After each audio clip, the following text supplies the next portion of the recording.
আসসালামু আলাইকুম। সবাই কেমন আছেন? আশা করি সবাই ভালো আছেন। আলহামদুলিল্লাহ আমি ভালো আছি। তো বন্ধুরা, প্রবাসে বৈধ কাজের অনেক অনেক গুরুত্ব। কেন বলছি জানেন? বৈধভাবে যদি আপনি কাজ করেন, এতে আপনার নিরাপত্তা ঠিক থাকবে, অনেক সুবিধা পাওয়া যাবে। তাই আপনি কখনো বিনা অনুমতিতে কাজ করবেন না। এটা অনেক ঝুঁকিপূর্ণ। তাছাড়া আপনার নিজের ও পরিবারের ভবিষ্যৎ সুরক্ষিত থাকবে। তাই যারা প্রবাসে যাবেন, যাওয়ার পর কখনো অবৈধ কাজের সাথে জড়িত হবেন না, অবৈধভাবে কোনো কাজ করবেন না, যেটা আপনার জীবনের না শুধু আপনার পরিবারের জন্য সেটা ভয়ঙ্কর হয়ে আসবে। তাই বৈধ কাজ করুন।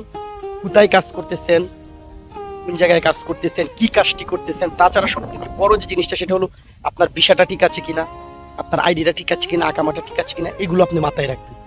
তাহলে কখনো বিপদে পড়বেন না। ভালো থাকবেন। আল্লাহ হাফেজ।